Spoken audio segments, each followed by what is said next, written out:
அல்லேலூயா.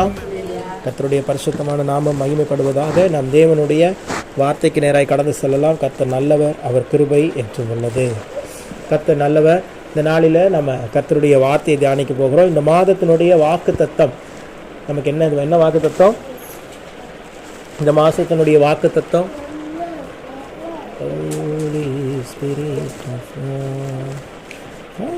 வாக்கு தத்துவம் மறந்துட்டீங்களா? வாக்கு தத்துவத்தை மறக்கவே கூடாது.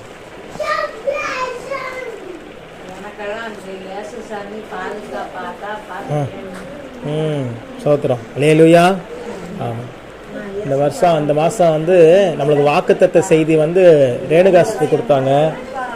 சரி, ரேணுகாஸ்து கொடுத்ததுனால வார்த்தை கொடுத்தாங்கல்ல, அதான் நமக்கு வாக்குத்தத்தம். என்ன வாக்குத்தத்தம்? வரல. ஓகே. கர்த்தர் எனக்காக யாவையும் செய்து முடிப்பார். அல்லேலூயா. கர்த்தர் எனக்காக யாவையும் செய்து முடிப்பார். கர்த்தாவே உமது கிருபை என்றும் உள்ளது. அப்போ தேவன் இந்த மாதத்தில், இந்த பிப்ரவரி மாதத்தில் நமக்கு கொடுத்த வாக்குத்தத்தம், இந்த மாதத்தில் நான் உனக்காக யாவையும் செய்து முடிப்பேன். அல்லேலூயா. உனக்காக எல்லா காரியங்களையும் செய்வேன் அப்படிங்கிறது தான் ஆண்டவர் இந்த மாசத்துல நமக்கு கொடுத்திருக்கிற வாக்குத்தத்தம். இந்த வாக்குத்தத்தத்தை ஆண்டவருடைய நாமத்திற்கு மகிமையாய் தேவன் தம்முடைய பிள்ளைகள் மூலமாக நமக்கு தருகிறார்.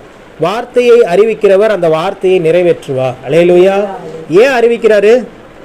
அறிவிச்சா என்ன ஆகணும்?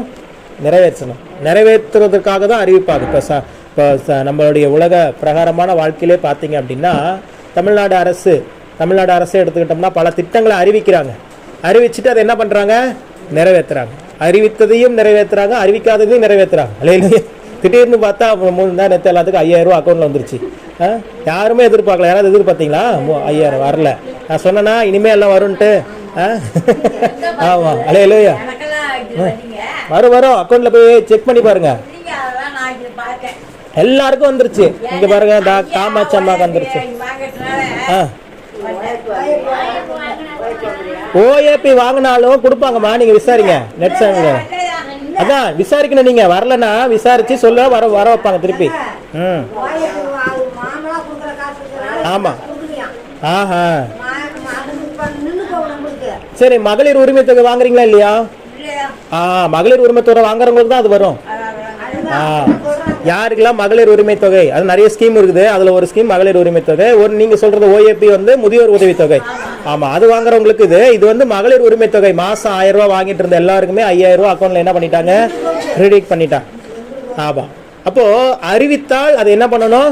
நிறைவேற்றணும். அப்படிங்கறதுல உலகம் எந்த அளவுக்கு கவனமா இருக்கிறது அப்படிங்கறத நம்ம யோசிக்கிறோம். அறிவிச்சுட்டு நிறைவேற்றல அப்படின்னா தான் இன்னைக்கு போராட்டங்கள் நடக்குது.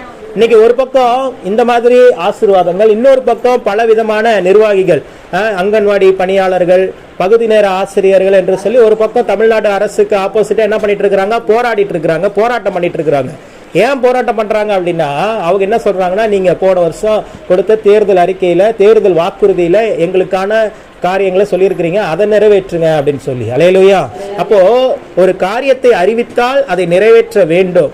அதை நிறைவேற்றவில்லை என்று சொன்னால் அதை அறிவித்தவர்களுக்கு அது ஆபத்தாக மாறிவிடும். இது உலகத்துல. அதே போலதான் தேவன் ஒரு காரியத்தை உங்க வாழ்க்கையில நிறைவேற்றணும்னு நினைக்கிறாரு அப்படின்னா முதல்ல அறிவிப்பார். சொல்லுங்க. நிறைவேற்றணும்னு நினைச்ச பஸ் என்ன பண்ணுவாரு? அறிவிப்பார்.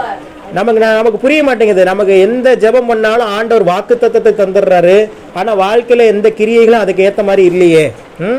நீங்க கடன் பிரச்சனைக்காக ஜெபம் பண்ணிட்டு இருப்பீங்க, தேவைகளுக்காக ஜெபம் பண்ணிட்டு இருப்பீங்க. ஆண்டவர் வாக்குத்தத்தம் தருவாரு. நீயோ அநேக ஜாதிகளுக்கு கடன் கொடுப்பாய், நீயோ கடன் வாங்குவது இல்லை, கடன் வாங்குவாது இருப்பாய் அப்படின்னு வாக்குத்தத்தத்தை கொடுத்துறாரு. ஆனா வாழ்க்கையில அதுக்கு சம்பந்தப்பட்ட கிரியைகள் எதுவுமே என்ன பண்ணல? இல்ல. நீங்க பலவீனத்தோடு இருப்பீங்க, வியாதியோடு இருப்பீங்க, நோய்களோடு இருப்பீங்க. ஆண்டவர் இதுல இருந்து சுகப்படுத்திட்டா போதும் அப்படின்னு சொல்லி நீங்க நினைப்பீங்க. ஆண்டவர் வாக்குத்தத்தமும் தருவார். இதோ உன் விண்ணப்பத்தை கேட்டு நான் உன்னை குணமாக்குவேன் அப்படின்னு வாக்குத்தத்தையும் கொடுத்துருவாரு. ஆனா கொடுத்தாலும் நம்ம வாழ்க்கையில அதை நிறைவேறலையே அப்படின்னு சொல்லி நம்ம கேள்வியா இருக்கும். ஆண்டவர் எல்லாவற்றையும் அதினதின் காலத்திலே நேர்த்தியாக செய்திருக்கிறார். அல்லேலூயா. செய்வார் அல்ல, வசனம் எப்படி சொல்லுது? செய்திருக்கிறார். நம்ம ஆண்டவருடைய பார்வையிலிருந்து நீங்க பார்க்கும்போது நம்ம வாழ்க்கையில் இருக்கிற காரியங்கள் உங்களுக்கு புரிய வரும். ஆண்டவர் எப்படி பார்க்கிறாரு? நம்மளுடைய வாழ்க்கை நம்ம எப்படி பார்க்கிறோம்? நமக்கு கடந்த காலத்து தெரியும், நிகழ்காலத்து தெரியும். ஆனா எதிர்காலம் எப்படி இருக்கும் நமக்கு தெரியுமா? தெரியாது. நாளைக்கு என்ன நடக்குங்கிறது நமக்கு தெரியாது. ஆனா நேற்று என்ன நடந்துச்சுன்னு தெரியும், இன்னைக்கு என்ன நடக்குதுன்னு தெரியும், நாளைக்கு என்ன நடக்குது நமக்கு தெரியாது. ஆனா ஆண்டவருடைய பார்வையில அவர் உங்களுடைய கடந்த காலத்தையும் பார்க்கிறார், உங்களுடைய நிகழ்காலத்தையும் பார்க்கிறார், உங்களுடைய எதிர்காலத்தையும் அவர் பார்த்து கொண்டிருக்கிறார். அல்லேலூயா. அப்போ அப்படி அவருடைய வியூல இருந்து இந்த வசனத்தை பாருங்களேன். தேவன் அதினதின் காலத்திலே நேர்த்தியாக செய்து இருக்கிறார் அப்படின்னா உங்களுடைய காலம் எவ்வளவுங்கிறது அவருக்கு தெரியும். நீங்கள் இந்த பூமியில எப்ப பிறக்கணுங்கிறது நாள் குறிச்சவர் அவர்தான். இந்த பூமியிலிருந்து எடுத்துக்கொள்ளப்பட்டு தேவ சமூகத்துக்கு செல்வதற்கான நாளை குறித்தவரும் அவர்தான். அப்ப அவருக்கு நம்மளுடைய டைம் லைன் என்னங்கிறது தெரியும். நீங்க 10 வயசுல எப்படி இருப்பீங்க, 15 வயசுல எப்படி இருப்பீங்க, 20 வயசுல எப்படி இருப்பீங்க, 25 வயசு, 40 வயசு, 50 வயசுல ஒவ்வொரு வயதிலேயும் உங்களுடைய வாழ்க்கையில நீங்கள் எந்த நிலையில இருப்பீர்கள் என்பதை தேவன் ஆல்ரெடி என்ன பண்ணிட்டாரு, முன் குறித்து விட்டார். அல்லேலூயா. அவர் திட்டம் பண்ணுகிறார், அதை உரைக்கிறார், அதை நிறைவேற்றுகிறார். தேவனுடைய சமூகத்துல இந்த 3 காரியமும் தேவனுடைய காரியம். தேவன் ஒரு காரியத்தை நம்ம ஒரு விஷயத்தை நம்ம வாழ்க்கையில செய்யறாரு அப்படின்னா இந்த 3 விதமா தான் நடக்கும். ஃபர்ஸ்ட் அவர் திட்டம் பண்ணுகிறார், 2வது அதை உரைப்பார், சொல்லுவாரு, 3வது அதை நிறைவேற்றி முடிப்பார். ஒரு வசனத்தை வாசிக்கலாம். மத்தேயுவின் புத்தகம் 1ஆம் அதிகாரம் அதனுடைய 22ஆம் வசனத்தை வாசிங்க. மத்தேயு 1ஆம் அதிகாரம் 22ஆம் வசனம். தீர்க்கதரிசியின் மூலமாய் கர்த்தராலே உரைக்கப்பட்டது நிறைவேறும்படி இதெல்லாம் நடந்தது. கண்களை மூடி ஜெபிப்போம். வார்த்தையாகிய தேவனே, எங்கள் மத்தியிலே வெளிப்படும். பேசுகிறவர்கள் நீங்கள் அல்ல, பிதாவின் ஆவியானவரே உங்களிலிருந்து பேசுகிறார் என்று சொன்ன வார்த்தை கனப்படுத்தி அருளும். சொல்லும் அடியார்கள் கேட்கிறோம். திருவசனத்தை கேட்கிறவர்களாய் மாத்திரம் அல்லாமல் அதன்படி செய்கிறவர்களாய் மாற எங்களை அர்ப்பணிக்கிறோம். இயேசு கிறிஸ்துவின் நாமத்தில் பிதாவே, ஆமென். அல்லேலூயா. இந்த வசனத்துல தீர்க்கதரிசி மூலமாய் என்னப்பட்டதா, உரைக்கப்பட்டது. தீர்க்கதரிசிகள் மூலமாய் உரைக்கப்பட்டது. அப்புறம் நிறைவேறும்படி. உரைக்கப்பட்டது என்ன ஆகும்படி, நிறைவேறும்படி. இது எல்லாம் என்ன ஆச்சு, நடந்தது. ஃபர்ஸ்ட் அப்ப என்ன நடக்குது, உரைக்கப்படுகிறது. தீர்க்கதரிசி மூலமாய் என்ன நடக்கணும் அப்படிங்கிறது உரைக்கப்படுகிறது. அந்த உரைக்கப்பட்ட வார்த்தை நிறைவேறும்படியாக இவைகள் எல்லாம் நடக்கும். அல்லேலூயா. இதை எப்படி நம்ம புரிஞ்சுக்கணும் அப்படின்னா, ஆண்டவர் தம்முடைய பிள்ளைகள் மூலமாய், போதகர் மூலமாய், தீர்க்கதரிசிகள் மூலமாய் உங்களுக்கு கொடுக்கிற வார்த்தைகளை ஃபர்ஸ்ட் என்ன பண்றாரு, உரைக்கிறார். இந்த உரைக்கப்பட்ட அந்த வார்த்தை நிறைவேறணும் அப்படிங்கிறதுக்காக மற்ற எல்லா காரியங்களையும் நடப்பிக்கிறார். அல்லேலூயா.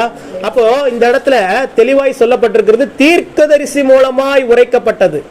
இதை சொன்னது யாரு, தேவன். யார் மூலமா சொல்லுகிறார், தீர்க்கதரிசி மூலமாய் சொல்லுகிறார். இப்ப இன்னைக்கு இந்த வசனத்தை உங்க இடத்துல நான் தான் சொல்றேன், ஆனால் என் மூலமாக பேசுகிற ஆண்டவர் தான் அந்த வார்த்தை உங்களுக்கு என்ன பண்றாரு, கொடுக்கிறார். என்ன சொல்றாரு, நான் உரைத்ததை நிறைவேற்றும்படி இவைகளை நடக்கும். அல்லேலூயா. நான் என்ன சொன்னேனோ அது நடக்கும். அது நடக்கும்படி ஒரு சில காரியங்கள் நடக்கும். புரியுதா உங்களுக்கு? தெளிவா குழப்பறீங்களா? அல்லேலூயா. உரைக்கப்பட்ட வார்த்தை நிறைவேற வேண்டும் என்பதற்காக ஒரு சில காரியத்தை தேவன் நடப்பிப்பார்.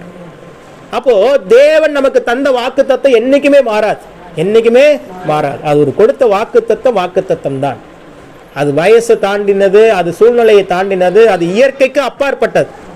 லாஜிக்கலா எதுவுமே இருக்காது. வசனம் பாரு சொல்லுது பாருங்க, மழையையும் காண மாட்டீர்கள், காற்றையும் காண மாட்டீர்கள், ஆனாலும் இந்த பள்ளத்தாக்கு தண்ணீரால் நிரப்பப்படும். எப்படிங்க, ஒரு பள்ளத்தாக்கு தண்ணீரால ஃபர்ஸ்ட் நிரப்பப்படணும் அப்படின்னா, பள்ளத்தாக்குன்னா உங்களுக்கு புரியாதுன்னு நினைக்கிறேன். ஏரின்னு வச்சுக்கோ. ஏரியில வந்து மழையே பெய்யாதான், காத்தும் அடிக்காதான், ஆனா ஏரியில தண்ணி வந்துட்டே இருக்குமா? எப்படி வரும்? அதெல்லாம் கர்த்தர் கொடுப்பாரு. அது ஏன் நம்ம கேட்டுக்கிட்டு அப்படிங்கிறாங்க காமாட்சம்.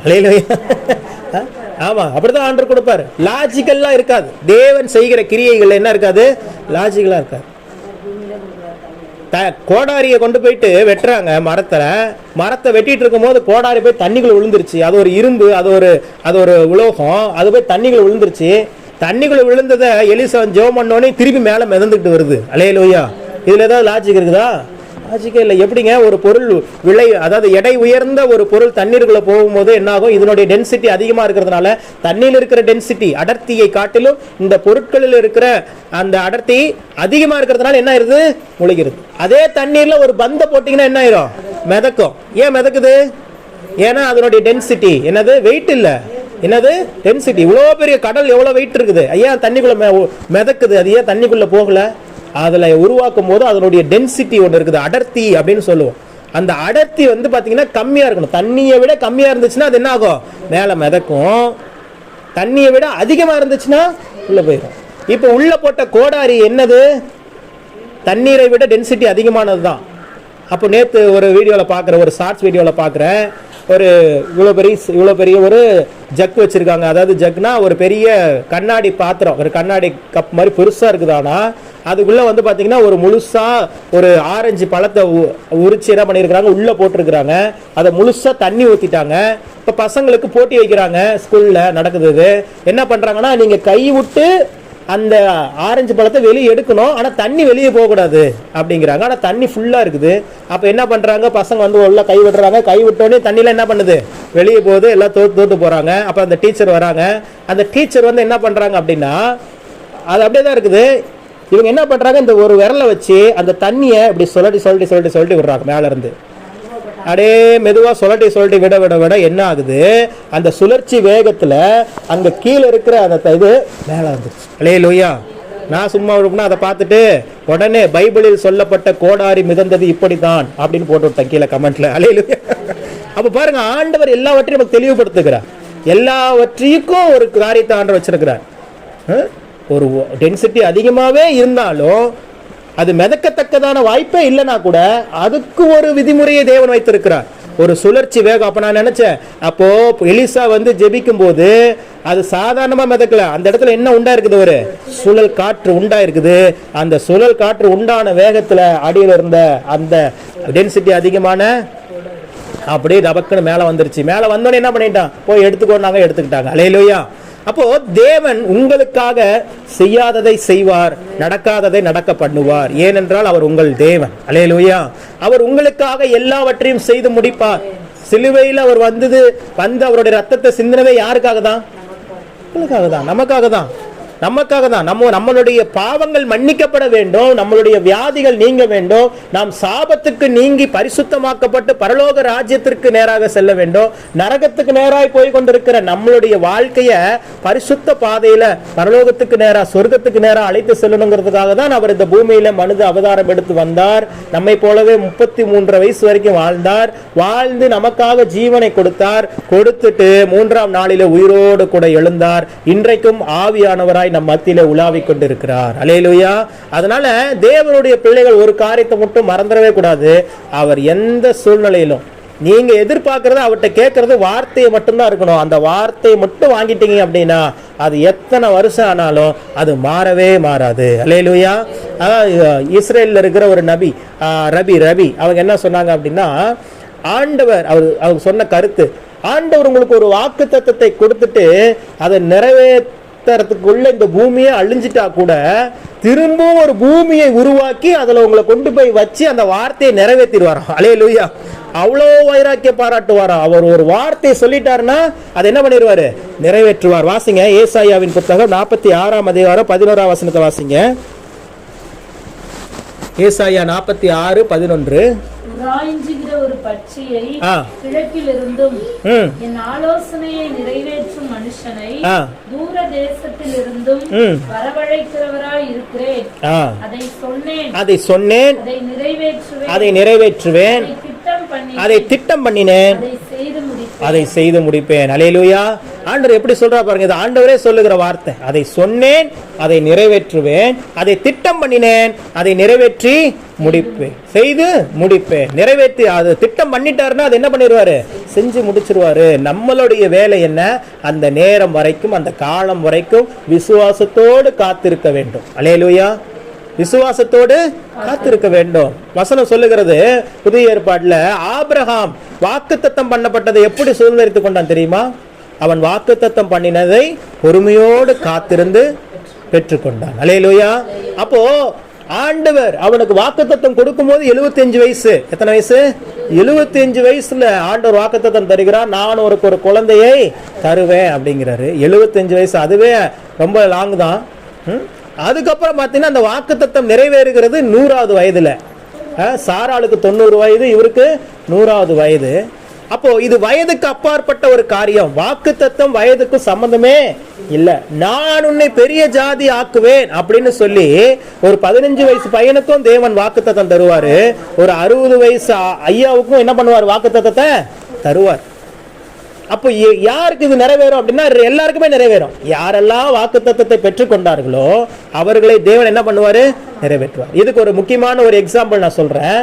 மெக்டொனால்ட்ஸ் கேள்விப்பட்டிருக்கிறீங்களா? மெக்டொனால்ட்ஸ் அப்படின்னு சொல்லிட்டு சோறு திங்கிற இடம் தான். என்னது? ரெஸ்டாரண்ட். இன்னைக்கு பெரிய பெரிய பணக்காரர்கள், நமக்கு தெரிஞ்சதெல்லாம் நம்ம முனியாண்டி விலாஸ், அதை விட்டா ஹோட்டல், இந்த இது அதுதான் சாப்பிடுவோம் இல்லையா? பெரிய பெரிய பணக்காரங்கெல்லாம் என்ன பண்ணுவாங்க அப்படின்னா இந்த மெக்டொனால்ட்ஸ், கேஎஃப்சி இந்த மாதிரியான காரியங்களுக்கு அங்கே தான் போய் சாப்பிடுவாங்க. அங்கே அங்கே கிடைக்கிற விலையெல்லாம் மினிமம் பில்லே பார்த்தீங்க அப்படின்னா 300 ரூபா, 500 ரூபா, 600 ரூபா அந்த மாதிரி தான் இருக்கும். அதை உருவாக்கியவர், அந்த கேஎஃப்சி, அந்த மெக்டொனால்டு அதை உருவாக்கிய தலைவர் பார்த்தீங்கன்னா அவருக்கு எப்போ இந்த ஐடியா கிடைச்சிச்சா? 65 வயசுல. எத்தனை வயசுல? 65 வயசுல தான் இப்படி ஒரு கான்செப்டே அவர் உருவாக்குறாரு.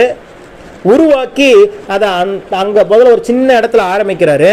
அது அப்படியே வளர்ந்து வளர்ந்து வளர்ந்து இன்னைக்கு அமெரிக்காவில் ஆரம்பிக்கப்பட்ட மெக்டொனால்ட்ஸ் நம்ம திருச்சியில் கிடக்குது, அரியலூர்ல இருக்குது. அல்லேலூயா. அப்போ கேஎஃப்சி ஆகட்டும், மெக்டொனால்டு ஆகட்டும், எதுக்காக இதெல்லாம் சொல்றேன் அப்படின்னா வாக்குத்தத்தம் நிறைவேறுவதற்கு வயது ஒரு தடை இல்லை. வாக்குத்தத்தம் நிறைவேறுவதற்கு வயது ஒரு தடை இல்லை. எந்த வயதிலும் வாக்குத்தத்தம் நிறைவேறும். அதற்கு அடையாளம் தான் நம்ம பார்க்கிற இந்த உலகம். ஏன் அவ்வளோ தூரம் போயிட்டீங்க? நம்ம ஊருக்கு தமிழ்நாட்டுக்கே வாங்க. தமிழ்நாட்டில் எடுத்துக்கோங்க. தமிழ்நாட்டில் இன்னைக்கு முதல்வராக இருக்கிற மாண்புமிகு முதலமைச்சர் மு.க. ஸ்டாலின் ஐயாவுக்கு வயசு எத்தனை? நல்லா கரெக்டாக சொல்லுங்க பாப்போம். அவர் எவ்வளோ வயசு? 73 வயசு ஆயிடுச்சு. அல்லேலூயா. 73 வயசுல இன்னைக்கு தமிழ்நாட்டை ஆளுகை செய்கிறார். அல்லேலூயா. அவர் நினைச்சிருக்கலாம் திமுக கட்சி அவங்க கட்சி தான், அவங்க அப்பா கலைஞர் ஆட்சியில் இருக்கும்போது கலைஞர் தான் முதல்வராக இருக்கிறாரு, அவர் துணை முதல்வராக இருக்கிறாரு. வாக்குத்தத்தம் கொடுக்கப்பட்டு விட்டது. என்னைக்கா இருந்தாலும் ஃபியூச்சர் யார் தான்? இவர் தான். கலைஞர் இருக்கும்போது அப்படித்தானே பேசியிருப்பாங்க. கலைஞருக்கு அப்புறம் யாரு இந்த கட்சியில? கலைஞருக்கு அப்புறம் யாரு முதல்ல? அப்போ என்ன பேசப்பட்டு விட்டது? ஒரு காரியம் பேசப்பட்டு விட்டது என்று சொன்னால் அது நிச்சயம் கண்ணார நம்ம பார்க்கிறோம். அல்லேலூயா. கண்ணார நாம் பார்க்கிறோம். அதேதான் ஒரு உலகத்தான் மனுஷனுக்கே அந்த லா ஆஃப் ஸ்பீக்கிங் ஒர்க் ஆகுது அப்படின்னா நீங்களும் நானும் வல்லமை பெற்றவர்கள். அல்லேலூயா. நீங்களும் நானும் அதிகாரம் பெற்றவர்கள். நீங்களும் நானும் அபிஷேகிக்கப்பட்டவர்கள். ஃபர்ஸ்ட் நமக்கு தான் நடக்கணும், அதுக்கப்புறம் தான் அவங்களுக்குலாம் நடக்கணும். அல்லேலூயா. இன்னைக்கு என்ன ஆயிடுச்சு? அப்படியே ஆப்போசிட்டா நம்ம திரும்பிட்டோம். அவங்களுக்கு எல்லாம் நடக்குது, உலக பிரகாரமான ஜனங்களுக்கு எல்லாம் என்ன ஆகுது? சொல்லப்பட்டவைகள் எல்லாம் நடக்குது. ஆனா நமக்கு ஏன் நடக்க மாட்டேங்குது அப்படின்னா என்ன காரணம்? நம்ம சொல்றதே இல்லை. நம்ம என்ன பண்றதே இல்லை? சொல்றதே இல்லை. இப்போ நம்ம என்ன சொல்லி பழகிட்டோம் அப்படின்னா இருக்கிறதையே சொல்லி பழகிட்டோம். என்னது? பிரதர் கால் வலி, பிரதர் கை வலி, பிரதர் கடன் பிரச்சனை, பிரதர் போராட்டம், பிரதர் கண்ணீர், பிரதர் எல்லாமே இது இருக்குது. எல்லாமே இது. சரி, பிரதரை விட்டுருங்க, ஆண்டவர்கிட்டே சொல்லுங்க. ஆண்டவருக்கு உங்களுக்கு உண்டான தொடர்புல இன்னைக்கு ஆண்டவர்கிட்ட ஜெபம்னா நம்ம என்ன செய்யறோம்? ஆண்டவரே எனக்கு இதை மாற்றும், அதை மாற்றும், அதை செய்யும், இதை செய்யும், பிள்ளைகளுக்கு இது வேணும், அது வேணும், கணவருக்கு இது வேணும், மனைவிக்கு இது வேணும், அப்பா அம்மாவுக்கு இது வேணும். கேட்குறோமா இல்லையா? ஆண்டவர்கிட்ட தானே கேட்குறோம். இந்த காமாட்சி அம்மாலாம் கலைஞர் காசு எப்போ நாளாக கேட்டுட்டு இருக்கிறாங்க. கேட்டிங்களா இல்லையா? ஏசப்பட்ட ஏசப்ப கொடுத்துருக்கிறாரா? கொடுத்துட்டாரா? அல்லேலூயா. அப்போ இதுதான் நம்மளுடைய ஜெபம். தேவ சமூகத்தில் நம்ம கேட்பது, தேவ சமூகத்தில் நம்ம கேட்பது. நான் உங்களுக்கு ஒரு அட்வான்ஸ்டான ஒரு பிரேயர் சொல்றேன். தேவ சமூகத்திலிருந்து நீங்கள் விரைவாய் பெற்றுக்கொள்வதற்கு விசுவாசம் என்கிற அந்த ஆயுதத்தை பயன்படுத்தி எப்படி நீங்கள் ஜெபிக்கணும்? விசுவாசம் என்கிற ஆயுதத்தை பயன்படுத்தி என்ன பண்ணணும்? ஜெபிக்கணும். சாதாரணமாக ஒரு குச்சியை உடைக்கணும் அப்படின்னா, ஒரு முள்ளு குச்சி இருக்குது, அதை உடைக்கணும்னா என்ன பண்ணலாம்? கையில் உடைக்கலாம். உடைக்க முடியுமா? உடைக்க முடியாதா? உடைக்கலாம். கொஞ்சம் அப்படியே அட்ஜஸ்ட் பண்ணி உடைக்கலாம். அதே ஒரு கையில் ஒரு அருவாள் இருந்துச்சுன்னா சீக்கிரமா உடைக்கலாம். இப்பதான் எல்லாம் கேஸ் வந்துருச்சு. அதெல்லாம் அப்பெல்லாம் என்னுடைய காலத்திலேயே பாத்தீங்கன்னா விறகடுப்பு தான். எங்க அம்மாலாம் விறகடுப்புல தான் சமைச்சாங்க. அப்பெல்லாம் எங்க அம்மாவும் நானு எங்க அப்பாலாம் என்ன பண்ணுவோம் அப்படின்னா இந்த மாதிரி காடுகளா இருக்கிற பக்கத்துல விறகு உடைக்கிறதுக்கு போவோம் வார நாட்கள்ல. நீங்களும் அந்த மாதிரி போயிருக்கிற அனுபவம் உண்டா? போயிருக்கிறீங்க? உங்களுக்கு எல்லாம் தெரியும். ஆமா ஆமா. பாவம், அவங்க காலம்லாம் கேஸ் எல்லாம் இல்ல, இப்பதான் கேஸ் வந்துருச்சு. அவங்க காலத்துல அவங்க புருஷமார்கள்லாம் அவங்கள இந்த மாதிரி விறகு ஓட்டுறதுக்கும் சோறாக்குறதுக்குமே போட்டு கொண்டிருப்பாங்க. ஆமா ஆமா. அந்த சாப்பாடெல்லாம், அந்த டீ எல்லாம் அந்த விறகு அடுப்புல போட்டீங்கன்னா அந்த விறகு ஸ்மெல் அடிக்கல, புகவாடை அடிக்கும். அலையலோயா. இன்னைக்கு இருக்கிற பிள்ளைங்களுக்குலாம் அதை கொடுத்தீங்கன்னா குடிக்க கூட மாட்டாங்க. ஆனா அதெல்லாம் குடிச்சுதான் நம்ம வளர்ந்தோம். அலையலோயா. இன்னைக்கு எல்லாம் காலையில குளிக்கிறதுக்கு உடனே வாட்டர் ஹீட்டர் டபக்குன்னு போட்டு ஆன் பண்ணி விட்டுறோம். அப்பெல்லாம் எங்க வீட்டுல குளிக்கிறதுக்குன்னா அவங்கவுங்க விறகு எடுத்து அவங்கவுங்க போய் என்ன பண்ணிக்கணும், சுட வச்சுக்கணும். நான் என்ன பண்ணுவேன், எங்க அக்காவுக்கும் தங்கச்சிக்கும் நான் சொல்லிடுவேன், உனக்கு 1 ரூபா தரேன், சாயங்காலம் வந்தோன்னு எனக்கும் சேர்த்து தண்ணி காய வச்சிருன்னு எங்க அக்காட்ட சொன்னா எங்க அக்கா ஒரு நாள் எனக்கு காய வச்சு கொடுத்துரும், ஒரு நாள் தங்கச்சி. சாயங்காலம் ஆனால் எங்க வீட்டுல எனக்கு 1 ரூபா கொடுப்பாங்க, எல்லாருக்கும் தீனி வாங்குறது கொடுப்பாங்கல்ல, அது மாதிரி அந்த 1 ரூபாவை நான் என்ன பண்ணிடுவேன், தியாகம் பண்ணி காலையில தண்ணி காய வைக்கிறது கொடுத்துருவேன். ஏன்னா எனக்கு வந்து ஊத தெரியாது, ஏற்கனவே எனக்கு வீசிங் மாதிரி அந்த மூச்சு இது வந்துட்டே இருக்கும். அதனால நான் போய் ஊதுறதுக்கு பதிலாக உறிஞ்சிருவேன். அல்லேலூயா. ஊதாங்குழல் வச்சு ஒரு தடவை அப்படித்தான் ஊத சொன்னாங்கன்னு சொல்லிட்டு சரி எல்லாரும் வச்சு என்னமோ பண்றாங்களே அப்படின்னு சொல்லிட்டு வச்சு உறிஞ்ச பாத்துங்க, அப்படியே மூக்கில் ஃபுல்லா ஏறிடுச்சு புகையலாம். அல்லேலூயா. அப்படியெல்லாம் விறகுலாம் உடைச்சு அந்த விறகுல தான் என்ன பண்ணா சமைச்சாங்க, அதைத்தான் எல்லாம் யூட்டிலைஸ் பண்ணாங்க. இப்போ அதெல்லாம் கேஸ் வந்ததுல இருந்து அதெல்லாம் குறைஞ்சிருச்சு. ஆனாலும் இப்பயும் கிராமங்கள்ல என்ன பண்றாங்க, இப்பயும் கிராமங்கள்ல அதை ஃபாலோ பண்றாங்க. கிராமங்கள்ல என்ன பண்றாங்க, இந்த முள்ளுக்காட்டுலாம் போயிட்டு அதெல்லாம் வெட்டி கொண்டு வந்து போட்டுடுறாங்க. ஆமா, அதை விலைக்கு விற்கிறாங்க. அதை வாங்கி என்ன பண்றாங்க, உபயோகமும் படுத்துறாங்க. குடும்பத்துக்கு சமைக்கிறதெல்லாம் கேஸ்ல சமைச்சுக்கிட்டு இந்த தண்ணி காய போடுறது மற்ற ஏதாவது இதுனா அடுப்புல வச்சு உபயோகப்படுத்திக்கிறாங்க. அல்லேலூயா. அப்போ ஒரு முள்ளு குச்சியை கையாலையும் உடைக்க முடியும். ஆனா அதை காட்டிலும் நம்ம கிட்ட ஒரு அருவா இருந்துச்சுன்னா அதை ஈஸியா சீக்கிரமா வெட்டி நிறைய காரியங்கள் செய்ய முடியும். அதே போலதான் நம்மளுடைய ஜெபம், சாதாரணமான ஜெபமும் பலன் கொடுக்கும். ஆனால் விசுவாசத்தை அதுல எடைச்சு நீங்க ஜெபிக்கும் போது இந்த கத்தியை கையில வச்சிருக்கிற மாதிரி. அல்லேலூயா. இந்த விசுவாசம் என்னும் கேடகத்தோட நீங்க ஜெபிக்கும் போது நீங்க 10 வருஷத்துல பெற்றுக்கொள்ள வேண்டியதை 10 மாதத்திலே பெற்றுக்கொள்வீர்கள். அல்லேலூயா. 10 மாதத்தில் பெற்றுக்கொள்ள வேண்டியதை 10 வாரங்களிலே பெற்றுக்கொள்வீர்கள். அப்ப 10 வாரத்தில் பெற்றுக்கொள்வதை 10 நாளில், சரி 10 நாளில் பெற்றுக்கொள்வதை 10 நிமிஷத்துல. அல்லேலூயா. 10 நிமிஷத்துல பெற்றுக்கொள்வதை கூட 10 நொடிகளில் பெற்றுக்கொள்ள முடியும். விசுவாசம் என்கிற ஒரு ஆயுதம் உங்களிடத்துல இருந்தா போதும். அல்லேலூயா. சரி, விசுவாசம் உள்ள ஜெபம் பிணியாளியை ரட்சிக்கும். பிணியாளிக்கு என்னதான் தேவை, விடுதலை தான் தேவை. நீ வியாதி இருக்கிறான், அவன்கிட்ட பயங்கர வியாதியில் இருக்கிறான், அவன்கிட்ட போயிட்டு இந்த வாப்பா உனக்கு பட்டு வேஷ்டி பட்டு சட்டை எடுத்தார வாங்கிக்கன்னு சொன்னா அவன் என்ன சொல்லுவான், இவன் ஏதோ பைத்தியம் போட்டிருக்குன்னு நினைப்பான். அல்லேலூயா. அவனுக்கு இப்ப என்ன தேவை, அவனுக்கு வேஷ்டி சட்டை தேவை இல்லை, அவனுக்கு அந்த வியாதியிலிருந்து சுகமாகணும், அதுதான் தேவை. அப்போ என்ன தேவை என்பதை தேவன் அறிந்திருக்கிறார். வசனம் சொல்லுகிறது, உங்கள் நாவில் சொல் பிறவாததற்கு முன்னதாகவே உங்களுக்கு இன்னது தேவை என்பதை இருக்கிறார். பாருங்க, ஒரு தாய் ஒரு குழந்தையோடைய உரையாடல்களை பாருங்க. ஒரு சில நேரத்தில் அந்த குழந்தை என்ன சொல்லுதுங்கிறது சுத்தி இருக்கிறவங்களுக்கு தெரியாது, ஆனா அந்த தாய்க்கு கரெக்டா தெரியும். அல்லேலூயா. ஏன் அந்த தாய்க்கு தெரியுது, அவன் இப்ப விஷயம் எடுத்துக்கிட்டீங்கன்னா அவன் என்ன சொல்றான்னு எனக்கே ஒன்றும் புரியாது. ஆனா அதை விளக்கமா மெர்சி சொல்லும், அவங்க அம்மாவை சொல்லுவாங்க. ஏன் தாய்க்கு தெரியும் தன் பிள்ளை என்ன சொல்ல வருகிறது என்று சொல்லி. அப்போ சாதாரண ரத்தமும் மாம்சமும் ஓடுகிற நம்ம தாய்க்கே தன்னுடைய பிள்ளை சொல்றது புரியலன்னா கூட மற்றவங்களுக்கு அது புரிய மாட்டேங்குது, ஆனா தாய்க்கு அது தெரியுது, அது புரியுதுன்னா நமக்கு தாய் யாரு, நமக்கு தகப்பன் யாருன்னு நல்லா டக்குன்னு சொல்லிடுது. நமக்கு தாய் யாருன்னு தெரியுமா? தாய் வேதாகமத்துல தகப்பன், நம்முடைய தகப்பன் நம்முடைய பிதாவுக்கு அடையாளமாக யெகோவா தேவனையும் இயேசு கிறிஸ்துவையும் நம்ம சொல்லுவோம். தாய்க்கு ஈக்குவலா யாரை சொல்லுவோம் தெரியுமா? பரிசுத்த ஆவியானவர். தாய் போல தேற்றி, யாரு தேற்றவாளன்? பரிசுத்த ஆவியானவர். அப்போ பரிசுத்த ஆவியானவருடைய நேச்சர் எப்படி இருக்கும் அப்படின்னா, ஒரு நாள் வரும் உங்களுக்கு நான் சொல்றேன், இன்னும் பேசிக்ஸ்லேயே இருக்கிறோம், இன்னும் நான் உங்களுக்கு அடுத்த ஆவிக்குரிய மண்டலங்களுக்குள்ள போகும்போது ஒவ்வொருத்தருடைய நேச்சர் என்னங்கிறது நான் சொல்லிக் கொடுக்குறேன். பிதாவாகிய தேவனுடைய நேச்சர் என்ன, இயேசு கிறிஸ்துனுடைய நேச்சர் என்ன, பரிசுத்த ஆவியானவருடைய நேச்சர் என்ன அப்படிங்கிறத நீங்கள் புரிந்து கொள்ள முடியும். உம்மை போல புரிந்து கொள்ள யாரும் இல்லையே, உம்மை போல அரவணைக்க யாரும் இல்லையே, நீர் போ என் வாழ்விலே. எப்ப தெரியுமா சொல்லுவீங்க? கணவனுக்கும் மனைவிக்கும் சண்டையா இருக்கும் போது, அப்பாவுக்கும் அம்மாவுக்கும் சண்டையா இருக்கும் போது, அப்பதான் தெரியும் நீர் போத. இவ்வளவு நாளா இவர் வேணும், இவ்வளவு நாளா மனைவி வேணும், சோறாக்குறதுக்கு, குழம்பு வைக்கிறதுக்கு, துணியை துவைக்கிறதுக்கு. இப்ப சண்டை வந்தோடனே அங்க போய் பாடிட்டு இருப்பா, நீர் போதும் என் வாழ். என்னையா உங்களுடைய மேட்ரு. அல்லேலூயா. அப்பா அம்மா திட்டுவாங்க, நல்லதுதான் திட்டுவாங்க. அப்பதான் போயிட்டு யாரு வேணாம், நீரே போதும், அப்பதான் போய் நின்றுட்டு இருப்பான் பாடிக்கிட்டு. ஐயோ அல்லேலூயா. அப்படி அல்ல, இன்பம் என் இன்ப துன்ப நேரத்தில் நான் உம்மை. எவ்வளவு பாட்டுகள்லாம் வந்து வசனத்துல இருந்து வந்தது. என் துன்ப நேரம் நான் உம்மை சேருவேன். சேர்றீங்களா? துன்பமான நேரத்துல சேர்ந்துடுறீங்க, இன்பமான நேரத்துல அவரை கண்டுகிறதே இல்லை. அல்லேலூயா.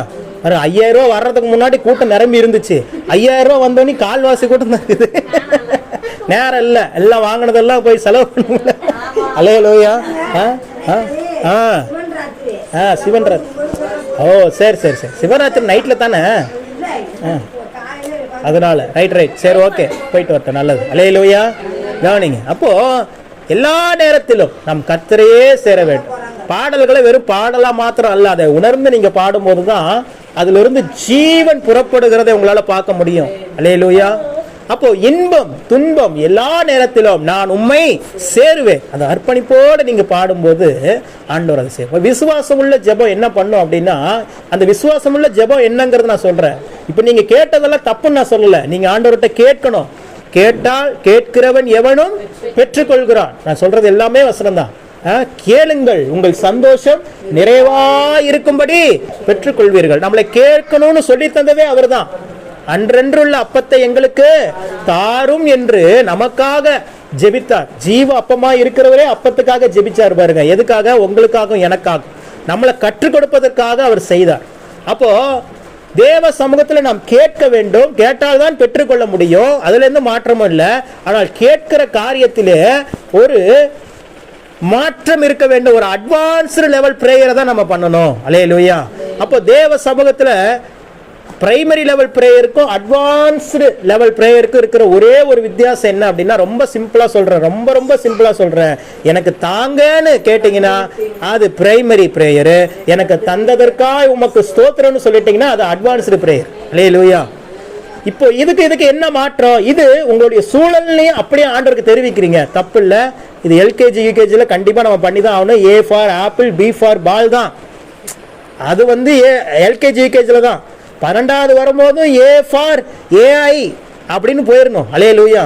அங்கேயும் போய் ஏ ஃபார் ஆப்பிள்னு சொல்லிட்டு இருந்தீங்கன்னா உங்களை என்ன பண்ணிடுவாங்க? உங்களுக்கு என்ன இல்லை, மண்டையில் மசாலா இல்லை அப்படின்ட்டுருவாங்க. அல்லேலூயா. அப்போ வயதுக்கேற்ற வளர்ச்சியை எப்படி நம்ம பிள்ளைங்க கிட்ட எதிர்பார்க்குறோம்? இப்போ எல்கேஜி யூகேஜி படிக்கிற ஜாகின்ட்ட இப்போ அவன் 1லிருந்து 100 வரைக்கும் சொன்னானா பிரம்மாண்டமாக நினைப்போம். பரவாயில்லையா, 100 வரைக்கும் சொல்லிட்டான், 200 வரைக்கும் சொல்லிட்டான் மனப்பாடமா அப்படின்னு நினைப்போம். அவன் 12வதுக்கு அவன் 1வதுலேருந்து 100 வரைக்கும் தான் சொல்றான் அப்படின்னா, என்னடா நீ 12வது வந்துட்டு இன்னும் 100க்கு அப்புறம் உனக்கு தெரியாதா? கேட்குறமா இல்லையா? இதே வாய் தான் ஒரு பக்கம் ஒரு நாள் கொஞ்ச காலத்துக்கு முன்னாடி பாராட்டுனுச்சு, இப்போ கிண்டல் பண்ணுது. காரணம் என்ன? நீ வயது கேட்டவன்னு என்ன பண்ணிட்ட? சாதாரண நம்ம பெற்றெடுத்த பிள்ளைகிட்டயே வயது கேட்ட வளர்ச்சி எதிர்பார்க்கிறோமா இல்லையா? எதிர்பார்க்கிறோம். கல்யாணம் பண்ணிட்டு வந்துட்டு மனைவிக்கு சமைக்க தெரியலன்னா பரவாயில்லைங்க, கல்யாணம் ஆகி 40 வருஷம் ஆகி சமைக்க தெரியலன்னா என்ன பண்றது? கணவருடைய நிலைமை யோசிச்சு பாருங்க. அல்லேலூயா. கல்யாணம் பண்ணிட்டு ஒரு வருஷத்துக்குள்ள மனைவியை கணவன் புரிஞ்சுக்கலன்னா பரவாயில்ல, 50 வருஷம் ஆகி இன்னமும் மனைவியை புரிஞ்சுக்கலன்னா அந்த கணவன் என்ன கணவன்? அல்லேலூயா. அப்போ எல்லாமே ஒரு குறிப்பிட்ட காலம், அந்த காலத்துல நம்ம கற்றுக்கொண்டு தேர்ச்சி அடைஞ்சு விட வேண்டும். அல்லேலூயா. அப்ப நம்ம இந்த உலகத்திலே இவ்வளவு சிஸ்டம் வச்சிருக்கிறோம். உலகத்திலே இவ்வளவு சிஸ்டம், கொஞ்ச நாளைக்கு இப்படி இருக்கணும், கொஞ்ச நாளைக்கு அப்படியே அப்கிரேட் ஆகணும், அடுத்து அப்கிரேட் ஆகணும்னு நினைக்கிறோம். அப்ப தேவன் நம்மை குறித்து எதிர்பார்ப்பாரா, எதிர்பார்க்க மாட்டாரா? இன்னும் அதே கண்ணீரின் ஜெபம், இன்னும் அதே புலம்பலின் ஜெபம், இதெல்லாம் ஆண்டருக்கு ஒரு நாள் பிடிச்சிச்சு தான். நீங்க ஜெபம் பண்ணும் போது, நீங்கள் கண்ணீர் விட்டு ஜெபிக்கும் போது உங்கள் மீது இரக்கப்பட்டவர் தான், பரிதாபப்பட்டவர் தான், உங்களுக்காக இறங்கி வந்து உதவிகளை செய்தவர் தான். ஆனா காலம் ஃபுல்லா நீங்க அப்படியே இருக்கணும் நம்ம விரும்பல. உங்களுடைய பிரேயர்ல ஒரு அட்வான்ஸ்டு லெவல் பிரேயர் வேணும். அல்லேலூயா. அதுக்கு ஒரு சம்பவத்தை தான் நீங்க வாசிக்க போறோம். அதான் சொன்னேன், ரொம்ப சிம்பிள். பிரைமரி லெவல் பிரேயருக்கும் அட்வான்ஸ் லெவல் பிரேயருக்கும் ஒன்னே தான். தாங்கன்னு கேட்டா அது பிரைமரி லெவல். நீ தந்ததற்காய் உமக்கு ஸ்தோத்திரம். பெற்றுக்கொள்ளவே இல்லை, ஆனாலும் நீங்கள் விசுவாசித்து நீர் தருவீர் என்று சொல்ற பாத்தீங்களா? தருவீர் அல்லது தந்து விட்டீர், அப்படி நீங்க விசுவாசிக்கும் போது. அதனாலதான் பாருங்க, நம்ம ரேணுகாஸ்ட் பிரேயர் பண்ணும் போதெல்லாம் ஆண்டவர் கொடுத்துட்டாரு அப்படின்னு தான் சொல்லுவாங்க, கொடுப்பாருன்னு சொல்லவே மாட்டாங்க. பிரதர் ஆண்டவர் கடன் பிரச்சனை அடைச்சிட்டாரு பிரதர் அப்படிம்பாங்க. நான் யோசிப்பேன், எங்கடா அடைச்சாரு அப்படின்னு யோசிப்பேன். அவங்க சொல்றது விசுவாசத்துல. அல்லேலூயா. ஆனா அந்த வார்த்தை தான் நிறைவேறும். ஏன்னா தேவன் அந்த வார்த்தை தான் கனப்படுத்துவார். அவர் பாக்குறார், ஆண்டவர் செஞ்சுட்டாரே அப்படின்னு சொல்லி நினைக்கும் போது, நீங்க யோசிக்கும் போது அவர் நினைக்க மாட்டாரு, பாரு நான் என்ன செய்யவே இல்லை, ஆனா என் புள்ள நான் செஞ்சுட்டேன்னு சொல்லி ஸ்தோத்திரமே பண்ணிருச்சேன், அடுத்து என்ன செய்வாங்களோ அந்த அட்வான்ஸ் வந்துருச்சேன்னு சொல்லிட்டு வேற வழியே இல்லை, நிர்பந்தத்துக்குள்ள ஆண்டவர் தள்ளப்படுகிறார், அவரே செய்கிறார். அல்லேலூயா. அப்படிதான் விசுவாசத்தை காத்து கொண்டேன். யார் சொல்றா? நல்ல போராட்டத்தை போராடினேன். எதை காத்து கொண்டாரா? அந்த விசுவாசத்தை மட்டும் ஒரு நாள் எழுதுங்க. இன்னைக்கு உங்களுக்கு வருகிற பிரச்சனைகள், போராட்டங்கள், இதனுடைய முடிவுகளை நீங்க பாருங்களேன். அதனுடைய முடிவு என்ன தெரியுமா இருக்கும்? உங்களை விசுவாசத்தை விட்டு வெளியே கொண்டு வரக்கூடியதாக இருக்கும். வேற ஒண்ணுமே இல்லை. பிசாசோடைய அம்பு ஒரே ஒரு அம்பு தான். அவன் கொடுக்கிற அம்பு, அவன் உங்களுக்கு நோக்கி அனுப்புகிற அந்த ஆயுதம் என்னன்னா, உங்களை எப்படியாவது ஆண்டவரை விட்டு விலக்கி கொண்டு வந்துடணும். அதுதான் அவனுடைய சக்சஸ். வேற ஒண்ணும் பண்ண வேண்டாம், வேற ஒன்றும் பண்ண வேண்டாம். உங்களை எப்படியாவது விசுவாசத்துல பலவீனப்படுத்தி அப்படியே ஆண்டவர் விட்டு வெளியே கொண்டு வந்துட்டா போதும், அவன் ஜெயிச்சிட்டான்னு அர்த்தம். ஆண்டவரும் அதுக்கு தான் போராடி கொண்டிருக்கிறார். என்ன நடந்தாலும் சரி, உன் விசுவாசத்தை மட்டும் நீ காத்துக்கொள், நான் உனக்காக எல்லாவற்றையும் செய்து முடிப்பேன். அல்லேலூயா. உனக்காக எல்லாவற்றையும் செய்து முடிப்பேன் என்கிற வாக்குத்தத்தத்தை நிறைவேற்ற வேண்டும் என்பதற்காகத்தான் தீர்க்கதரிசி மூலமாக தேவன் அதை என்ன பண்ணுகிறாரு? உரைக்கிறார். ஃபர்ஸ்ட் என்ன பண்றாரு? உரைக்கிறார். அப்போ உங்க வாழ்க்கையில ஒன்னு சொல்லிட்டு நிறைவேற்றுறதில்ல, அதை நிறைவேற்ற போறதுனாலதான் உங்ககிட்ட சொல்றாரு. அல்லேலூயா. நீங்க ஃபர்ஸ்ட் உங்களுக்கு வருகிற வாக்குத்தத்தத்தை நீங்க எப்படி பார்க்கணும் அப்படின்னா, நான் இன்று முதல் உங்களை ஆசீர்வதிப்பேன் அப்படின்னு ஒரு வாக்குத்தத்தத்தை கொடுத்துட்டாரு அப்படின்னா, உங்களுடைய மைண்ட் எப்படி தெரியுமா இருக்கணும்? ஓ, அப்ப ஆண்டவர் இன்னையில இருந்து நம்மளை ஆசீர்வதிக்க போறாரு. இல்ல, அப்படி இல்ல. ஆண்டவர் ஆல்ரெடி பிளான் பண்ணிட்டாரு. இன்னையில இருந்து என்னை ஆசீர்வதிக்கணும்னு ஏற்கனவே என்ன பண்ணிட்டாரு? திட்டம் பண்ணி விட்டார். அதை நிறைவேற்றுவதற்காக இப்போ தேவ பிள்ளைகள் மூலமாய், தீர்க்கதரிசிகள் மூலமாய் அதை என்ன பண்றாரு? அறிவிக்கிறார். அது என்ன பண்றாரு? அறிவிக்கிறார். 3 காரியம் சொன்ன தேவன் எப்படி ஒரு காரியத்தை செய்கிறார்? திட்டம் பண்ணுகிறார், அறிவிக்கிறார், நிறைவேற்றுகிறார். சொல்லுங்க. திட்டம் பண்ணிருக்கிறார், அறிவிக்கிறார். இப்போ உங்க லைஃப்ல எல்லாமே திட்டம் பண்ணி விட்டது. திட்டம் பண்ண எல்லாமே பிளான் செஞ்சாச்சு. எல்லாமே பிளான் பண்ணி தேவன் வச்சுட்டார். எந்தெந்த நாட்களில நீங்கள் எப்படிப்பட்ட ஆசீர்வாதங்களோடு, எப்படிப்பட்ட சுகத்தோடு, எப்படிப்பட்ட பலனோடு, எப்படிப்பட்ட ஆரோக்கியத்தோடு, எப்படிப்பட்ட ஜீவனோடு, எப்படிப்பட்ட கனத்தோடு, எப்படிப்பட்ட கீர்த்தியோடு, எப்படிப்பட்ட புகழ்ச்சியோடு நீங்கள் இருக்க வேண்டும் என்கிற டைம் லைன் ஆண்டவர் என்ன பண்ணிட்டாரு? வச்சுட்டாரு. இப்ப திட்டம் பண்ணினதை என்ன பண்ணிட்டு இருக்கிறார்? உங்ககிட்ட அறிவிச்சிட்டு இருக்கிறார். இப்ப நீங்க 2வது ப்ராசஸ்க்கு வந்துட்டீங்க. இப்ப அடுத்த ஒரு ப்ராசஸ் இருக்குது. என்னது? அவ்வளவுதான், செய்து முடிப்பார். 3வது ப்ராசஸ்க்கு பக்கமா வந்துட்டோம். ஃபர்ஸ்ட் ப்ராசஸ் ஆல்ரெடி முடிஞ்சிருச்சு. அது தாயின் கர்ப்பத்தில் நீங்கள் உருவாவதற்கு முன்பதாகவே உங்களுக்கான திட்டம் தீட்டப்பட்டு விட்டது. உங்களுக்கான ஆசீர்வாதங்கள் வரையறுக்கப்பட்டு விட்டது. அதை முத்தரிக்கும் விதமாகத்தான், அதை உறுதிப்படுத்தும் விதமாகத்தான் இயேசு கிறிஸ்து வந்து நமக்காக மரிக்கிறார். அவருடைய விலையேற பெற்ற ரத்தத்தை நமக்காக சிந்தி அதை நமக்குரியதாக மாற்றுகிறார். கிரையம் கொடுத்துட்டார். என்ன பண்ணிட்டாரு? உங்க பேர்ல இந்த வீடு அப்படின்னு சொல்லி கிரை எழுதி கொடுத்துட்டாங்க. கையெழுத்து போட்டுட்டீங்க. பத்திரம் உங்க கையில இருக்குது. அல்லேலூயா. பத்திரம் உங்க கையில இருக்குது. வீடை வந்து என்ன பண்ணிருக்கிறான்? பிசாசு ஆக்கிரமிச்சு வச்சிருக்கிறான். ஆனா அது யாருதான்? ஆக்சுவலா உங்களுக்கு தான். இன்னைக்கு பல சொத்து பிரச்சனைலாம் வரும். பத்திரம் என் பேர்ல இருக்குதுங்க, ஆனா அவங்க அந்த நிலத்தை என்ன பண்ணிட்டு இருக்கிறாங்க? உழுதுட்டு இருக்கிறாங்க, ஆக்கிரமிச்சிட்டு இருக்கிறாங்கன்னு கேஸ் கோர்ட்டுக்கு போவோம். கோர்ட்டுக்கு போயிட்டு எல்லாம் நீதிபதி எல்லாம் விசாரிச்சு கடைசியா எங்க தான் வரும்? பத்திரத்துல யார் பேர்ல இருக்குதோ அவங்களுக்கு தான். இதேதான் ஆவிக்குரிய உலகத்தில் நடந்து கொண்டு இருக்கு. உங்களுக்கு தேவையான சுகம், உங்களுக்கு தேவையான ஆரோக்கியம், உங்களுக்கு தேவையான ஐஸ்வர்யம், உங்களுக்கு தேவையான சமாதானம், உங்களுக்கு தேவையான சந்தோஷம், எல்லாவற்றையும் சிலுவையிலே தேவன் நமக்கு தந்து விட்டார். கிரையம் நம்ம பேர்ல வந்துருச்சு. அல்லேலூயா. அந்த கிரையம் எழுதின பத்திரம் எங்கீங்க? அதுதான் உங்க கையில் இருக்குது. அல்லேலூயா. எத்தனை பக்கம்? நம்ம ஒரு வீடு வாங்கினா 4 பத்திரம் தான் இருக்கும். இங்க பாருங்க எத்தனை பேப்பர் இருக்குது. ஒவ்வொரு பக்கமும் ஒவ்வொரு கிரைய பத்திரம். சொல்லுங்க. ஒவ்வொரு பக்கமும் ஒவ்வொரு கிரைய பத்திரம் உங்களுக்குரியது, உங்கள் சந்ததிக்குரியது. ஆண்டவர் சொல்றார், நான் உன் வாயிலே நான் என் ஆவியையும் உன் வாயிலே அருளிய என் வார்த்தைகளையும் இது முதற்கொண்டு உன் மீதும் உன் சந்ததியின் மீதும் உன் சந்ததியின் சந்ததியின் மீதும் அப்படிங்கிறார். எப்படி கொண்டு போறாரு பாருங்க. நமக்கு அடுத்து நம்ம பிள்ளைங்க அது வரைக்கும் தான் மேக்சிமம் யோசிப்போம். ஆண்டவர் எப்படி யோசிக்கிறாரு? நீங்க உங்க பிள்ளைங்க, உங்க பிள்ளைகளோட பிள்ளைங்க. நான் விஷனை பத்தி யோசிக்கிறேன், ஆண்டவர் விஷனோடைய பிள்ளைய பத்தி யோசிச்சுட்டு இருக்கிறார். எவ்வளவு அட்வான்ஸ்டா இருக்கிறார் பாருங்க. அல்லேலூயா.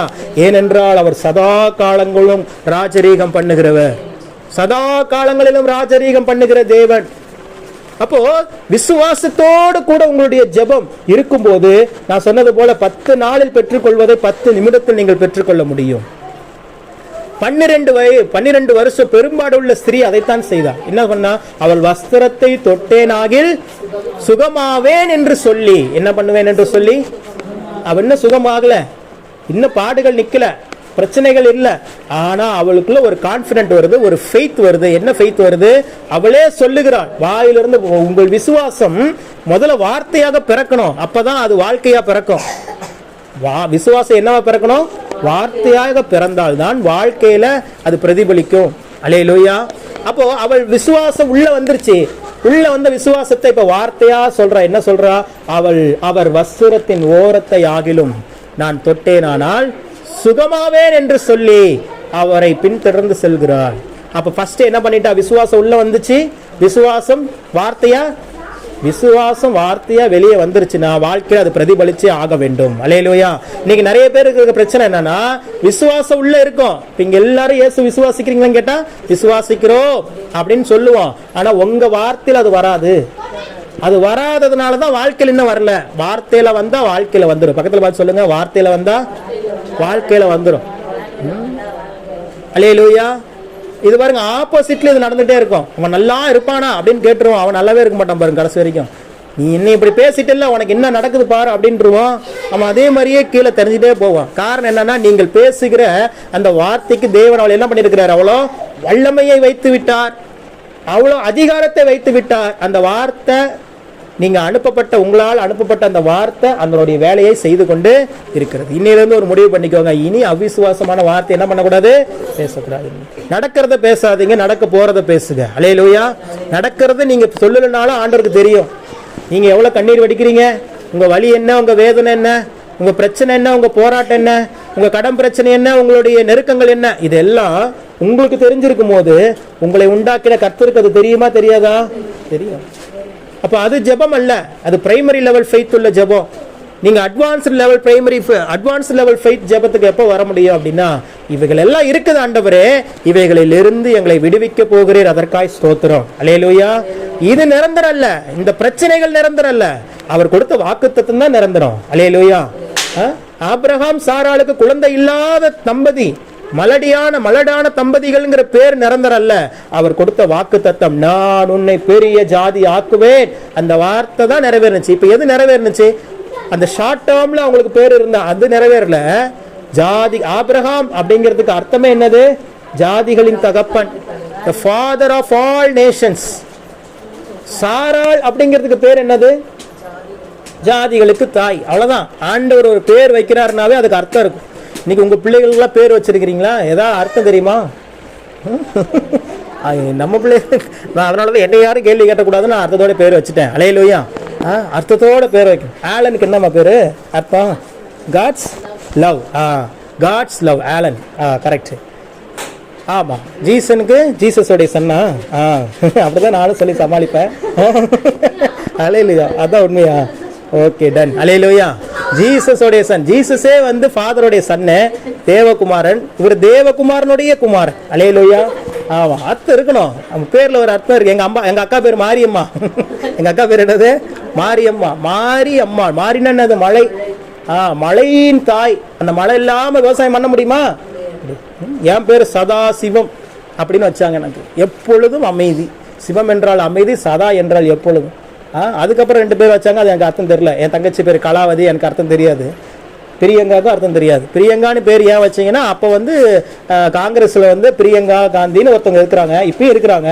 அவங்க ஞாபகார்த்தமா எங்க பெரியப்பா வந்து அவர் காங்கிரஸ்ல இருந்ததுனால என் கடைசி தங்கச்சிக்கு பிரியங்கான்னு பேர் வச்சிட்டாங்க. எங்க அக்கா என்ன பண்ணாங்க தெரியுமா? மாரியம்மாளுங்கிற பேர் ரொம்ப அவமானமா இருக்குதுன்னு சொல்லி அது திடீர்னு 9வது படிக்கும் போது மலர்கொடின்னு மாத்திக்கிட்டாங்க. அல்லேலூயா. எங்கேயாவது பேர் கேட்டாங்கன்னா மாரியம்மான்னு சொன்னா ஒரு மாரியா இருக்குதுன்ட்டு மலர்கொடின்னு மாத்திக்கிச்சு. அந்த மலர்கொடிங்கிற பேர் இப்போ வரைக்கும் அது மட்டும் தான் சொல்லுமே ஒழிய வேற யாரும் சொல்ல மாட்டோம்.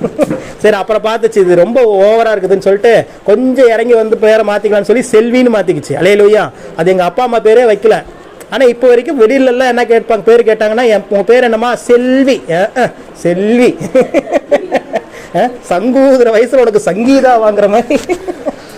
ஆமா. ஆனா நான் எங்க வீட்டுல போனா மாறி அப்படிதான் கூப்பிடுவேன். அல்லேலூயா. ஆமா, மறக்கிறது அது எப்படி மறக்கும்? கீழே இருந்து வளர்ந்தாச்சு சின்ன வயசுல இருந்து. ஆமா. அல்லேலூயா. எங்க பெரியக்கா பெரியம்மா பொண்ணுக்கு அதே மாதிரி தான் கனகவல்லின்னு பேர் வச்சுட்டாங்க. அது பிடிக்கவே இல்லை அதுக்கு. அது பேர் கவிதான்னு மாத்திக்கிச்சு. அல்லேலூயா. கடைசி வரைக்கும் அந்த கவிதான்னு அதை மட்டும் தான் கூப்பிட்டுக்குது, வேற யாரும் கூப்பிடுறது இல்லை. மற்றவங்க எல்லாம் கனகவல்லின்னு தான் கூப்பிடுறாங்க. அல்லேலூயா. பாருங்க, அன்னைக்கு மெர்சி பேர் உங்க மனைவி பேர் சொல்லுங்க அப்படின்னு நாங்க சொல்றாங்க. அவங்க சொன்னாங்க, நான் சொன்னேன் கரோலின் ஜெனிஃபர் மெர்சி, ஏதாவது ஒரு மனைவி பேர் சொல்லுங்க. நாங்க ஐயோ ஒரு மனைவி தான் 3 பேர் வேறும். அல்லேலூயா. ஆமா, அவர் கொஞ்சம் எனக்கு தெரிஞ்சு பழக்கமானவர். முத்தூட் ஃபினான்ஸ்ல, முத்தூட் ஃபின்கார்ப்ல டால்மியா பிரான்ச்ல மேனேஜரா இருக்கிறார். அவருக்கு தெரியும் மனைவி பேரு கரோலின் ஜெனிஃபர் மெர்சி தானே. அப்படி கிண்டல் பண்றார். ஏதாவது ஒரு மனைவி பேர் மட்டும் சொல்லுங்க சார் அப்படின்னாங்க. சார் 3 சேர்த்தது ஒரே மனைவி தான் சார். எங்க அப்பா இங்க வாப்பா, இந்த பக்கம் வா. ஏன் திடீர்னு அங்கே போயிட்டேன்? நல்லா தான் இருந்தேன். அவனும் அப்படிதான் ரேவல்னு பேர் வச்சதுனால திடீர்னு எழுப்புதல் அடைஞ்சிருவார். போங்க, அப்புறமா எழுப்புதல் அடைஞ்சலாம் வீட்டுக்கு போய். அல்லேலூயா தான் நீங்க. அப்போ ஆண்டவருடைய சமூகத்துல விசுவாசம் உள்ள அந்த ஜெபம் எப்படி இருக்கணும்? எனக்கு இவைகளை செய்து முடிக்க போகிறீர், அதற்காக ஸ்தோத்திரம். விசுவாசம் உள்ள ஜெபம் எதை தொடர்ந்து இருக்கும்னா ஸ்தோத்திரத்தோடு தான் இருக்கும். ஸ்தோத்திரம் இல்லாம விசுவாச ஜெபம் நீங்க என்ன பண்ண முடியாது? பண்ணவே முடியாது. ஒரே ஒரு சம்பவத்தை வாசிட முடிக்கிறேன். வாசிங்க மத்தேயுவின் புத்தகம் 14ஆம் அதிகாரம் 23 to 33 வரை. ஒரே ஒரு சம்பவத்தை வாசிச்சு நான் முடிச்சிடலாம். மத்தேயு 14ஆம் அதிகாரம் 23ஆம் வசனத்திலிருந்து 33ஆம் வசனம் வரைக்கும். அவர் ஜனங்களை அனுப்பிவிட்ட பின்பு ஜெபம் பண்ண ஒரு மலையின் மேல் ஏறி சாயங்காலம் ஆனபோது அங்கே தனிமையா இருந்தார். அதற்குள்ளாக படகு நடுக்கடலிலே சேர்ந்து எதிர்காற்றா இருந்தபடியினால் அலைகளினால் அலைவுபட்டது. இரவின் 4ஆம் ஜாமத்திலே கடலின் மேல் நடந்து அவர்களிடத்திற்கு வந்தார். அவர் கடலின் மேல் நடக்கிறதை சீஷர்கள் கண்டு கலக்கமடைந்து ஆவேசம் என்று சொல்லி பயத்தினால் அலறினார்கள். உடனே இயேசு அவர்களோட பேசி, இதன் கொள்ளுங்கள், நான் தான், பயப்படாதிருங்கள் என்றார். பேதுரு அவரை நோக்கி, ஆண்டவரே, நீரே ஆனால் நான் ஜலத்தின் மேல் நடந்து உம்மிடத்தில் வர கட்டளையிடும் என்றார். அதற்கு அவர், வா என்றார். அப்பொழுது பேதுரு படவை விட்டு இறங்கி இயேசுவினிடத்தில் போக ஜலத்தின் மேல் நடந்தான். காற்று பலமாய் இருக்கிறதை கண்டு அமிழ்ந்து போகையில், ஆண்டவரே, என்னை ரட்சியும் என்று கூப்பிட்டான். உடனே இயேசு கையை நீட்டி அவனை பிடித்து, அற்ப விசுவாசியே, ஏன் சந்தேகப்பட்டாய் என்றார். அவர்கள் படவில் ஏறின உடனே காற்று அமர்ந்தது. அப்பொழுது படவில் உள்ளவர்கள் வந்து, மெய்யாகவே நீர் தேவனுடைய குமாரன் என்று சொல்லி அவரை பணிந்து கொண்டார்கள். அல்லேலூயா. இயேசு கிறிஸ்து இந்த பூமியில வாழும்போது நடந்த ஒரு சம்பவம் தான் இது. சீசர்கள் எல்லாம் இப்ப கடல்ல என்ன பண்ணிட்டு இருக்காங்க? பிரயாணம் பண்ணிட்டு இருக்காங்க. அவங்க ஊருக்கு போயிட்டு இருக்காங்க. அதுக்கு மேல் வசனங்களை வாசிங்க அப்படின்னா ஒரு மிகப்பெரிய அற்புதத்தை தேவன் நிகழ்த்தி இருக்கிறார்.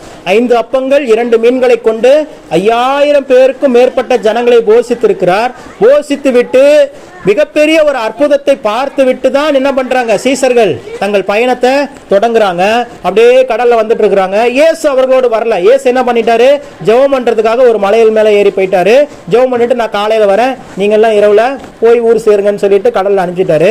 படகு போயிட்டே இருக்கும் போது திடீரென்று கடலிலே பயங்கரமான கடல் சீற்றம் வந்து விட்டது. வந்த உடனேயே காற்று எதிர்காற்றா இருந்ததினாலே படகு என்னவாயிருச்சு? அப்படியே தட தட தட ஆட ஆரம்பிச்சிருச்சு. அல்லேலூயா. இப்ப எல்லாம் பயந்து நடுங்கி கொண்டு இருக்கிறார்கள். ஏன்னா நடுக்கடலில் இருக்கிறாங்க. இரவு நேரம். அது இரவு. அந்த 4ஆம் ஜாமத்துல இயேசு அந்த தண்ணீரின் மீது நடந்து வருகிறார். அல்லேலூயா. பாருங்க, இயேசு கிறிஸ்து நம்மளை ஒரு இடத்துக்கு அனுப்பிட்டாருன்னா, நான் இருக்கிறேன், நீ போயிட்டு வா அப்படின்னு சொல்லி அனுப்பிட்டாருன்னா, நம்மளை விட்டு நீ போ, நான் வரமாட்டேன் அப்படிங்கிற அர்த்தம் இல்ல.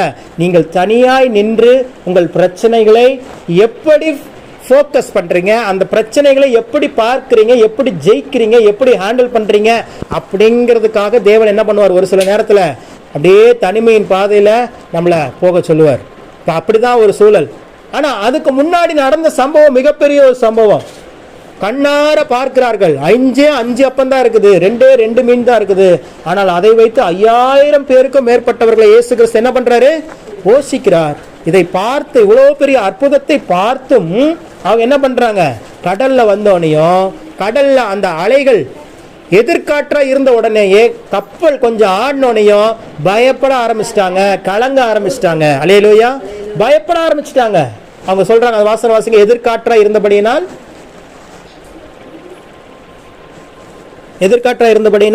அதற்குள்ளாக படகு நடுக்கடலிலே சேர்ந்து, நடுக்கடல்ல வந்துருச்சு. அந்த படகு எங்க வந்துருச்சு? இப்போ நடுக்கடலிலே வந்து எதிர்காற்றா இருந்தபடியினால் அலைகளினால் அலைவுபட்டது. ஆனா பாருங்க, நல்லா கவனிச்சுக்கோங்க.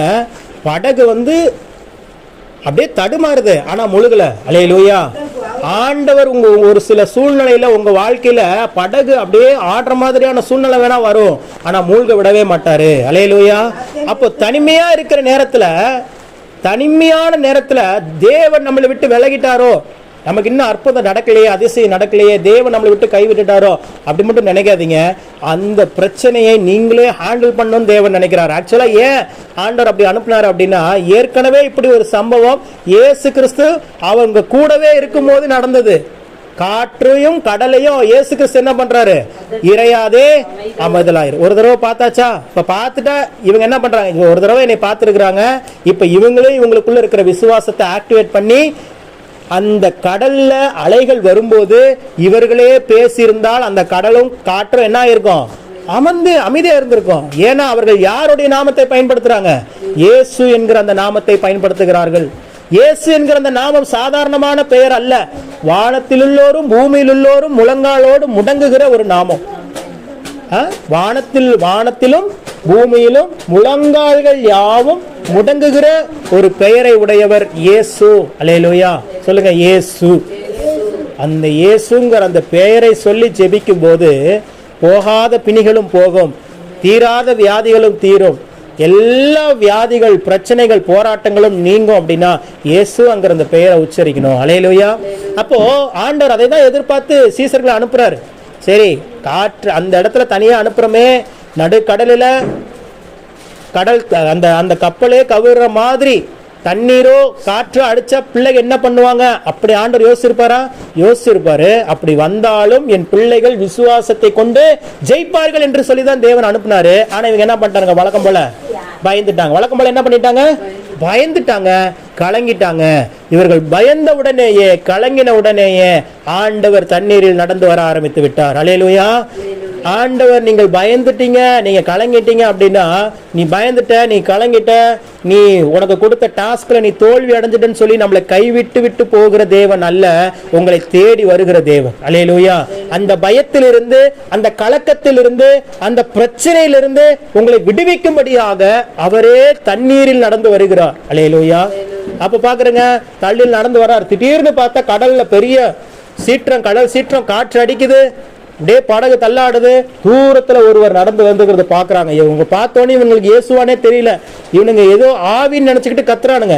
ஆவின்னு நினைச்சிட்டு என்ன பண்றாங்க? சீசர்கள் கத்துறாங்க. அதோ ஆவேசம் என்று சொல்லி அலறினார்கள்னு வசனம் சொல்லுகிறது. இன்னும் பயப்படுறாங்க. பயத்துல என்ன ஆயிடுறாங்க? இன்னும் அலறுகிறார்கள். அப்ப ஆண்டவர் சொல்றாரு, இல்ல பயப்படாதீங்க, நான் தான். பயப்படாதீர்கள், நான் தான். திடன் கொள்ளுங்கள், நான் தான். நீ பயப்படாதப்பா, ஆவியெல்லாம் இல்ல, நான் தான், இயேசு தான், உன்னுடைய தகப்பன் தான், உங்களை காப்பாற்றும்படியாக நான் வந்திருக்கிறேன். அப்போ பேதுரு சொல்றாரு, சரி ஆண்டவரே நீரே ஆனால், ஏன்னா அவங்க ஒரு அற்புதத்தை பார்த்து கொண்டு இருக்கிறாங்க. தண்ணி மேல நடக்க முடியுமா? முடியாது. ஆனால் இயேசு கிறிஸ்து எதுல தான் நடந்துட்டு இருக்கிறாரு? தண்ணியில நடந்து வந்துட்டு இருக்கிறத பார்த்தோனையும் பேதுருக்குள்ள ஒரு ஆசை வந்துருச்சு.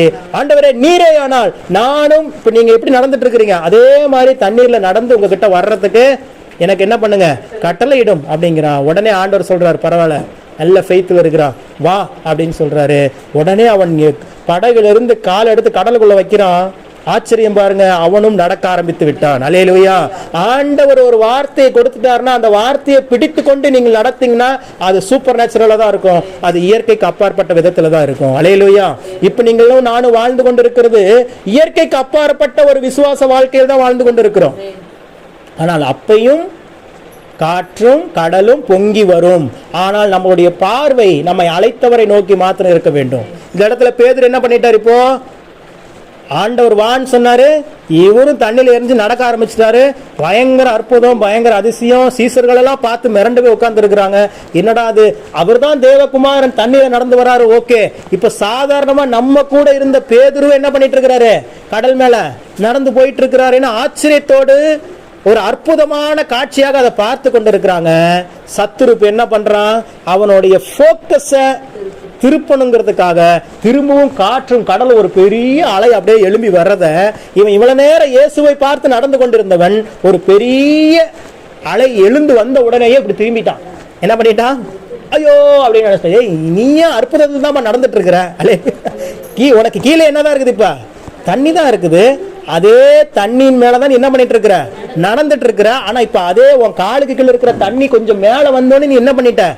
பயந்துட்ட. அதுதான் ஆண்டவர் சொல்றாரு, அற்ப விசுவாசி. அதை அது வரைக்கும் அவன் வந்து கீழே விழுகல.